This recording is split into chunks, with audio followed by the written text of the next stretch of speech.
Commission chairman పదవికి retired IAS అధికారి ఆకునూరి మురళి రాజీనామా చేశారు. ఈ ప్రభుత్వం ఏర్పాటైన తర్వాతే ప్రతిష్టాత్మకంగా తీసుకున్న ఒక విద్యా కమిషన్ని ప్రత్యేకంగా ఏర్పాటు చేసింది. గతంలో తెలంగాణ ప్రభుత్వంలో విద్యా కమిషన్ ఈ స్థాయిలో లేదు, అసలు విద్యా కమిషన్ అటువంటి ప్రస్తావన లేదు.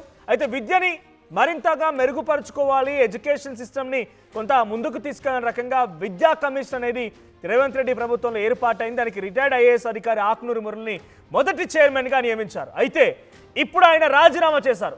సిఎస్కి రాజీనామా లేఖను పంపారు ఆకునూరి మురళి. ఎస్, ఆ లెటర్ నా చేతిలో ఉంది. ఇదే ఆ రాజీనామా లేఖ. ఆ రాజీనామా లేఖ ఇదే. నేను మీకు ఆర్టీవీ స్క్రీన్ పై కూడా చూపిస్తున్నాను. ఆ చేతిలో ఉన్నటువంటి ఆ రాజీనామా లేఖని కూడా మీరు ఆర్టీవీ స్క్రీన్ పై చూస్తూ ఉన్నారు. సో ఈ రాజీనామా లేఖలో ఏముందో చూద్దాం. ఒకసారి రాజీనామా లేఖ చూస్తే, requesting acceptance of my resignation as a chairperson of Telangana education commission. I would like to thank the government of Telangana for giving me the opportunity to serve the chairperson of Telangana Education Commission. As we have completed the task of submitting a comprehensive report on education with recommendations, I am submitting my resignation to the post of chairperson Telangana Education Commission. మీరు నియమించినటువంటి నాకు target అయిపోయింది, మా task అయిపోయింది. As we have completed the task of submitting a comprehensive report. So ఒక రిపోర్ట్ని మీకు ఇవ్వాలనుకున్నాం, ఆ రిపోర్ట్ని ఇచ్చేసాం. మా పని పూర్తి అయిపోయినాక రాజీనామా చేస్తున్నాను. మీకు ఇంట్రెస్టింగ్గా దీంట్లో అసలు రాజీనామా గల ట్విస్ట్ ఏంటి, అనుమానాలు ఏంటి, ఇప్పుడైనా రాజీనామా తర్వాత సోషల్ మీడియాలో జరుగుతున్న చర్చ ఏంటి, ప్రముఖులు చెప్తున్న మాట ఏంటో చెప్తాను. బిఫోర్ దాట్ 2024 సెప్టెంబర్లో విద్యా కమిషన్ చైర్మన్గా నియమించబడ్డారు ఆకునూరి మురళి. అయితే అప్పుడు నాకు అప్పగించిన పరిధిని పూర్తిగా చేసినందుకే ఇక రాజీనామా చేస్తున్నానని చెప్పు ఇప్పుడు ఒక లేఖని, రాజీనామా లేఖని సిఎస్కి అందజేశారు. విద్యా వ్యవస్థపై సిఫార్సులతో కూడిన సమగ్ర నివేదికని ప్రభుత్వానికి సమర్పించాను. ఇక ఈ అవకాశం కల్పించిన తెలంగాణ రాష్ట్ర ప్రభుత్వానికి ధన్యవాదాలు. అయితే ఇప్పుడు ఆయన పదవీ కాలం మరో 4 నెలలు ఉండగానే రాజీనామా చేశారట. ఇక్కడ ట్విస్ట్ ఏంటనంటే, ఆయన గతంలో ఫీజు స్ట్రక్చర్కి సంబంధించి ఒక నివేదికను అందించారు ప్రభుత్వానికి. ద మెయిన్ కాజ్, అసలు ప్రముఖంగా ఆయన ఈ కమిషన్ నియమించడానికి గల కారణం ఏంటంటే విద్యా వ్యవస్థ ఎటువంటి సమూల మార్పులు చేయాలని. దానిలో ప్రధానమైనటువంటి అంశం తెలంగాణ రాష్ట్ర కాంగ్రెస్ పార్టీ ఎన్నికల మేనిఫెస్టోగా పెట్టిన అంశం విద్యని అందరికీ అందించడంతో పాటుగా ప్రైవేట్ కాలేజీలు, ప్రైవేట్ స్కూల్లో ఫీజులకు సంబంధించిన విషయాన్ని కూడా నియంత్రిస్తామనేది ఒక ప్రముఖమైనటువంటి కండిషన్గా పెట్టుకొచ్చాయి. అయితే దానిపైన ఆకునూరి మురళి ఒక లేఖను అందించారు, ఒక రిపోర్ట్ ఇచ్చారు. ఆ రిపోర్ట్ ఇప్పటి వరకు కేవలం ఒక ఇలా రిపోర్ట్ ఇచ్చారో లేదో ఇలా పడేశారంతే. 3 లక్షలు, 4 లక్షలు, 5 లక్షలు, 10 లక్షల ఫీజులు, ఎల్కేజీ పిల్లలకి 4-5 లక్షల ఫీజులు. ఈ ప్రైవేట్ కార్పొరేట్ విద్యా వ్యవస్థలో ఫీజు నియంత్రించడం అనేటువంటి హామీని ఇచ్చిన తెలంగాణ రాష్ట్ర ప్రభుత్వం దానికోసం కమిషన్ వేసింది. ఆ కమిషన్ ఇచ్చిన రిపోర్ట్ని ఇలా పడేసింది అంతే. ఆ రిపోర్ట్ ఎక్కడ కూడా ముందుకు వచ్చిన దాఖలాలు ఫీజు నియంత్రణ ఆయన ఊసేలేదు. ఇకపోతే ఆయన ఇంటిగ్రేటెడ్ స్కూల్ని కూడా విభేదించారు. ఇంటిగ్రేటెడ్ స్కూల్ ఇప్పుడు కడుతున్నారు. ముందుగా కొడంగల్ని పైలట్ ప్రాజెక్టుగా తీసుకున్నారు ముఖ్యమంత్రి రేవంత్ రెడ్డి. కొడంగల్ నియోజకవర్గంలోని ఓ ప్రాంతాన్ని పైలట్ ప్రాజెక్ట్ కింద తీసుకొని అక్కడ ఇంటిగ్రేటెడ్ స్కూల్ నిర్మాణం చేపడుతున్నారు. అయితే ఆ ఇంటిగ్రేటెడ్ స్కూల్ నిర్మాణాన్ని కూడా ఒకానొక మీడియా సంస్థకి ఇచ్చిన ఇంటర్వ్యూలో ఆకునూరి మురళి విభేదించారు. ఏమని? ఆ ఇంటిగ్రేటెడ్ స్కూళ్ళ కోసం కొన్ని 100 కోట్ల రూపాయలు వెచ్చించి కట్టాల్సిన అవసరం లేదు, ఇప్పుడున్నటువంటి వాటిని మెరుగుపరిస్తే సరిపోద్ది. ప్రభుత్వ పాఠశాల భవనాలు మెరుగుపరచండి, బెంచీలు వేయండి, ఫ్యాన్లు పెట్టండి, ఇన్ఫ్రాస్ట్రక్చర్ డెవలప్ చేయండి, కరెక్ట్ తిండి పెట్టండి, బీసీ గురుకులాలకి పర్మనెంట్ బిల్డింగ్స్ కట్టించండి, ఎస్సీకి సంబంధించినటువంటి ఎస్సీ వెల్ఫేర్ హాస్టల్ మెరుగుపరచండి. ఆ రకంగా మెరుగుపరిస్తే బాగుంటుంది. ఈ ఇంటిగ్రేటెడ్ స్కూళ్ళు 100 కోట్లు వెచ్చించిన స్కూళ్ళు వద్దు అని చెప్పి ఒక ఇంటర్వ్యూలో విభేదించారు ఆయన. బహుశా ఆయన ఈ రకంగా విభేదించడం, ఆ ప్రభుత్వం ఆ నివేదికని పట్టించుకోకపోవడం, నివేదికని ఏమాత్రం ఖాతరు చేయకపోవడంతో ఇప్పుడు ఏదేం జరిగినా మళ్ళీ నా మీదకే వస్తుంది అనుకున్నారో ఏమో ఈ ప్రభుత్వంలో జరిగినటువంటి ప్రతి చర్య మీద. సో ముందస్తుగానే అలర్ట్ అయిపోయి రాజీనామా చేశారు అనే అనుమానం కూడా కలుగుతోంది. సో డైరెక్ట్గా పాయింట్కి వెళ్దాం. మా ప్రతినిధి మధు కూడా సిద్ధంగా ఉన్నారు. మధు, ఎడ్యుకేషన్ కమిషన్, విద్యా కమిషన్ మొదటగా స్టార్ట్ అయింది ఈ ప్రభుత్వంలోనే. ఆ విద్యా కమిషన్ ఒక నివేదికనిచ్చింది ఫీజుల విషయంలో, తర్వాత స్కూళ్ళ మార్పుల విషయంలో ఇచ్చింది. ఆ రిపోర్ట్ ఏమని తెలియదు, ఆ రిపోర్ట్ ఎంతమైనా అమలు పరిచారో తెలియదు. ఇంకొక 4 నెలల సమయం ఉండగానే ఆకునూరి మురళి రాజీనామాకు కారణం ఏంటి? కొంతకాలంగా చర్చ కొనసాగుతుంది. ప్రభుత్వానికి నివేదిక రూపంలో సుదీర్ఘమైనటువంటి రిపోర్ట్ అందించారు. ఆ నివేదికలో 434 అంశాలను ఆకునూరి మురళి అండ్ టీము ఎవరైతే దీనిపైన వర్కౌట్ చేశారో ఒక కూలంకషంగా ఒక నివేదిక తయారు చేసి ముఖ్యమంత్రి రేవంత్ రెడ్డికి అప్పచెప్పారు.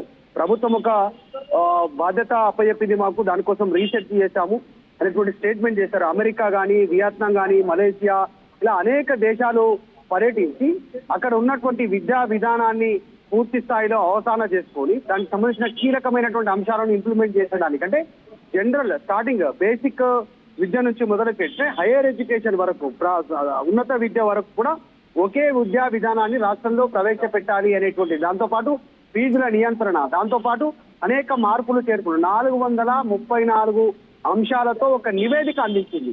ఈ నివేదిక తీసుకుంది ప్రభుత్వము. తీసుకున్న తర్వాత తీవ్రమైనటువంటి విమర్శలు కూడా వచ్చాయి దీనికి సంబంధించి. ప్రతిపక్షాల నుంచి, ప్రజాక్షేత్రాల నుంచి ఆకునూరి మురళి వన్ సైడ్ లో నిర్ణయాలు తీసుకుంటున్నారు, రేవంత్ రెడ్డి దీన్ని యాక్సెప్ట్ చేయొద్దు అనేటువంటిది నిరసనలు వ్యక్తమయ్యాయి. దాని తర్వాత ఇది కేవలం నివేదిక మాత్రమే, దీన్ని ఇంప్లిమెంట్ చేయాలా వద్దా ప్రభుత్వం నిర్ణయం తీసుకుంటుంది అనేటువంటిది రేవంత్ రెడ్డి క్లారిటీ ఇచ్చారు విమర్శలకు సంబంధించి. సో ప్రస్తుతం ఆయన అనూహ్యంగా ఒక్కసారిగా రాజీనామా చేయడం, సిఎస్ కు లేఖ పంపడం, నాకు అప్పచెప్పారు బాధ్యత, ఆ బాధ్యత కంప్లీట్ అయిపోయింది అనేటువంటిది. జనరల్ గా బాధ్యత అప్పచెప్తే దాన్ని ఇంప్లిమెంట్ చేసేంత వరకు దాని బాధ్యత అంటారు, కానీ నివేదిక మాత్రమే అప్పచెప్పి బాధ్యత కంప్లీట్ అయింది అనేటువంటిది Akunuru Murali education commission rights ఉన్నాయా? ఆ నివేదికని అమలు పరిచేటువంటి రైట్స్ ఆ ఎడ్యుకేషన్ కమిషన్ ఫుల్ ప్లెజ్డ్ గా అప్పుడు ప్రభుత్వం కమిషన్ ఏర్పాటు చేసినప్పుడు ఇచ్చిందా? అంటే అమలు చేయాల్సిన బాధ్యత ప్రభుత్వం దగ్గర ఉంటుంది. లేదు, నిజంగానే లేదు. అమలు చేయాలా లేదా ప్రభుత్వం, ఎందుకంటే విద్యాశాఖ మంత్రి కూడా ముఖ్యమంత్రి కాబట్టి దాన్ని అమలు చేయాలా లేదా అనేటువంటిది ప్రభుత్వం పరిశీలిస్తుంది, విద్యాశాఖ పరిశీలిస్తుంది. అది వాళ్ళు నివేదిక వరకే అనేటువంటిది. అప్పటి నుంచి ఆయన కాస్త నొచ్చుకున్నట్టుగా కనిపిస్తోంది ప్రభుత్వ తీరు పైన. దాదాపు సుదీర్ఘంగా దీనిపైన నివేదిక కోసం ఆయన విదేశీ పర్యటనలు, అనేక ప్రజాక్షేత్రంలో ప్రజల అభిప్రాయాలు, అనేక మంది ఉన్నత వ్యక్తులు, ఉన్నతంగా చదువుకున్న వారి అభిప్రాయాలు, సో తల్లిదండ్రుల అభిప్రాయాలు ఇవన్నీ తీసుకున్న తర్వాతనే 434 434 సంబంధించినటువంటి సిఫారసు ప్రభుత్వానికి పంపించింది. ఆ పంపించినటువంటి ప్రీ ప్రైమరీ నుంచి ఉన్నత స్థాయి విద్య వరకు పూర్తి స్థాయిలో మార్పులు చేర్పులు చేయాలి. అప్పుడే విద్యా వ్యవస్థ ఒక ఘాటున పడుతుంది, అప్పుడే ఒక పర్ఫెక్ట్ స్టేజ్ లోకి వస్తుంది అనేటువంటిది. ఇక ప్రజల నుంచి తీసుకున్న అభిప్రాయాల్లో రాష్ట్ర వ్యాప్తంగా ప్రభుత్వ, ప్రైవేటు సంబంధించినటువంటి విద్యా సంస్థలను సందర్శించారు. అక్కడ ఉన్నటువంటి ఫెసిలిటీస్, చెప్పే విధానము, రిక్రూట్మెంట్ విధానం కావచ్చు, స్టూడెంట్స్ ని, తల్లిదండ్రుల్ని డబ్బుల రూపంలో పీల్చి పిప్పి చేస్తున్నటువంటి విధానాలను కూడా ఆయన తప్పుపడుతూ రాశారు. అంటే ప్రభుత్వం సంబంధించిన విద్యా వ్యవస్థలో క్వాలిటీ పెంచుతూ, ఫెసిలిటీస్ పెంచుతూ ప్రభుత్వం ముందుకు పోవాలని చెబుతూనే ప్రైవేటు వ్యవస్థలో ఉన్నటువంటి దోపిడీని నియంత్రించాలంటే ఫీజుల నియంత్రణ తీసుకురావాలి అనేటువంటిది. నిజంగానే ఎల్కేజీ చదవాలంటే 1,50,000 నుంచి 3 లక్షల ఫీజు ఉన్నటువంటి సిచ్యువేషన్. ఇక మిగతా మీడియం స్కూల్లో అయితే మినిమం 50,000 తక్కువ లేదు, ఏ స్కూల్ తీసుకున్నా ఈ రోజు. ఒక్కసారి లైన్ లో ఉండండి, నేను ఆకునూరు మురళికి లైవ్ లో కాల్ చేసే ప్రయత్నం కూడా చేస్తాను. ఇట్స్ రింగింగ్, ఫోన్ రింగ్ అవుతోంది. ఆకునూరు మురళికి లైవ్ లో నేను కాల్ చేస్తున్నాను. సెప్టెంబర్లో బాధ్యతలు చేపట్టారు ఆయన, మరో 4 నెలల సమయం కూడా ఉంది. అంతలోనే రాజీనామాపై అనేక అనుమానాలు వస్తూ ఉన్నాయి. సో గతంలో కూడా కేసీఆర్ ప్రభుత్వానికి వ్యతిరేకంగా సోషల్ డెమోక్రటిక్ ఫోరం అని చెప్పి ఆయనదో ఏర్పాటు చేసుకొని ఆయన ముందుకు వెళ్తూ ఆ ప్రభుత్వానికి వ్యతిరేకంగా కూడా ఫైట్ చేశారు. విద్యా విధానంలో మార్పు తీసుకురావాలని చెప్పి ఆయన నిత్యం ఫైట్ చేస్తూనే ఉన్నారు. మాజీ ఐఏఎస్ అధికారి. సో ఆకునూరి మురళి రాజీనామాపై ఇప్పుడు సర్వత్రా ఆసక్తి రేపుతోంది. నేను ఆకునూరి మురళికి లైవ్లో కాల్ చేస్తున్నాను, ఆయన లిఫ్ట్ చేయట్లేదు. మళ్ళీ ఒకసారి రిపీట్ చేద్దాం. I try to connect him again.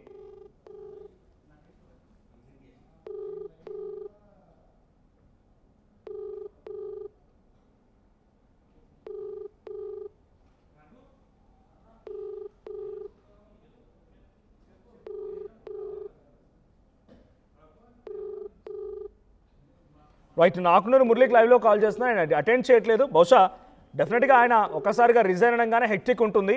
So మరి నేను సమాధానం చెప్తారా చూడాలి. బట్ యాజ్ ఆఫ్ నో నా టాస్క్ పూర్తయింది కాబట్టి నేను రిజైన్ చేస్తున్నాను అనే రకంగా ఆ రిజిగ్నేషన్లో పేర్కొన్నారు ఆయన. సో మధు, ఇంకొక క్వశ్చన్ కూడా, అంటే ఇప్పుడు ఆల్రెడీ మరికొన్ని రోజుల్లో మేబీ June 2 నుంచి నాకు తెలిసి స్కూల్స్ ప్రారంభం కాబోతున్నాయి, మరొక అకాడమిక్ ఇయర్ స్టార్ట్ కాబోతోంది.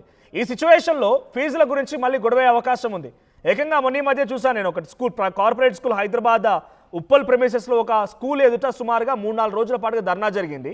అక్కడ ఏకంగా 30 నుంచి 40% ఫీజులు పెంచేసుకున్నారు.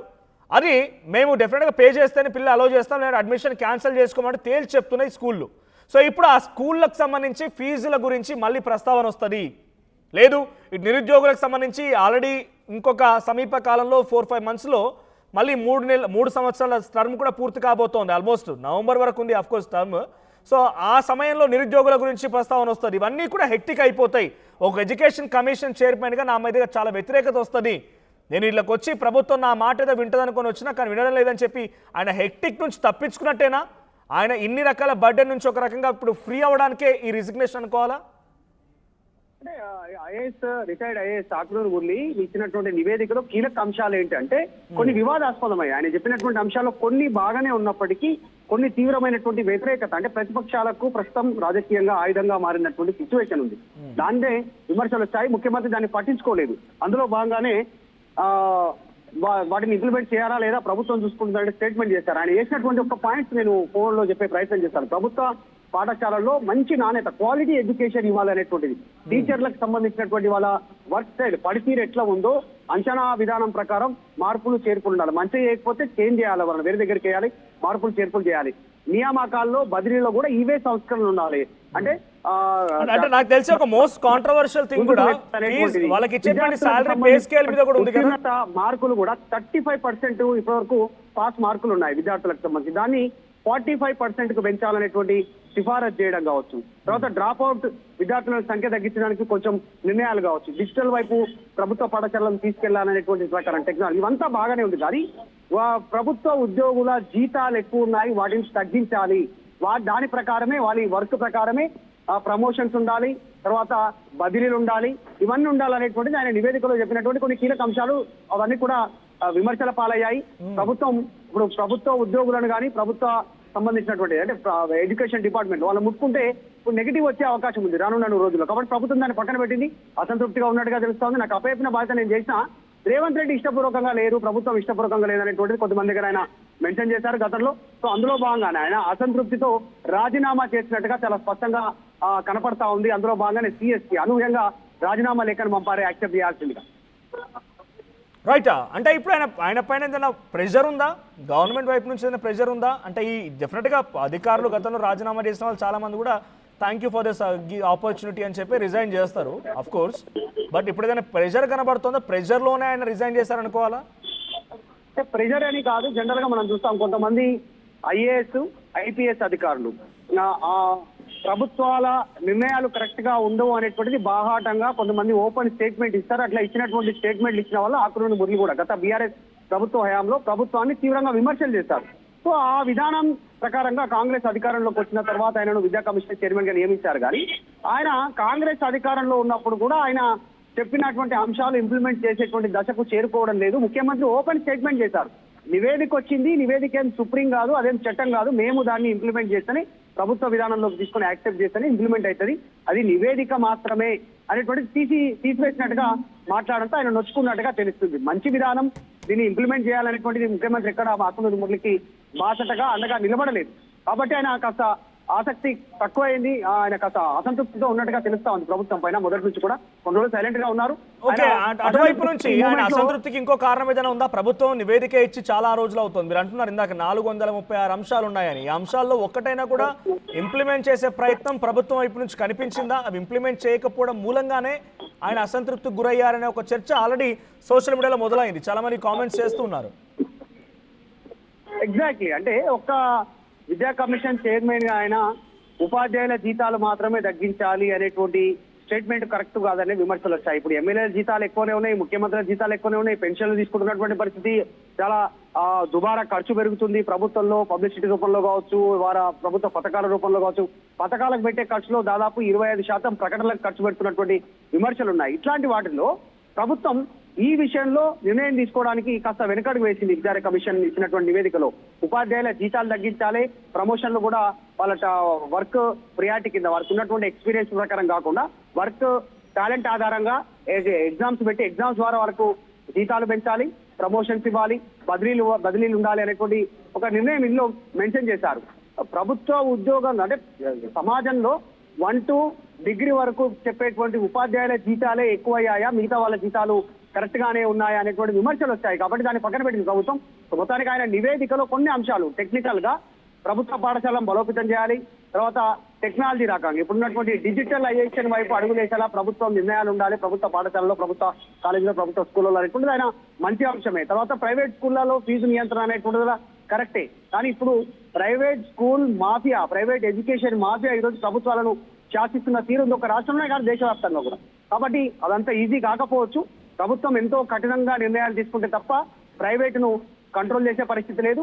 ఇక్కడ ప్రభుత్వంలో కూడా ఇంప్లిమెంట్ చేయాలంటే భారీ ఎత్తున ప్రభుత్వ కేటాయింపులు ఉండాల్సినటువంటి అవసరం ఉంది విద్యాశాఖ మంత్రి. ప్రస్తుతం ముఖ్యమంత్రి విద్యాశాఖ మంత్రిగా కూడా కొనసాగుతున్నారు. కాబట్టి ఆకునూరు మురళి రాజీనామా ప్రభుత్వానికి షాక్ ఈరోజు.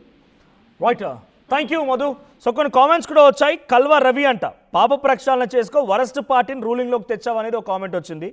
తర్వాత శాంసమ్ అంట, గుడ్ రిటైర్మెంట్ తీసుకోండి, బాయ్ బాయ్ అని ఒక కామెంట్. తర్వాత రిజైన్ కరెక్ట్ కాదు అని తారకరామ శ్రీనివాసరావు వెల్ల ఆయన ఒక కామెంట్ చేశారు. గుడ్ జాబ్ మురళీ సార్ అని ఇంకొకటి. తర్వాత దరిద్రం వదిలిందని ఇంకో కామెంట్. అంటే ఏదేం జరిగినా రకరకాల కామెంట్స్ వస్తున్నాయి, రకరకాల ఒపీనియన్స్ కూడా వస్తూ ఉన్నాయి.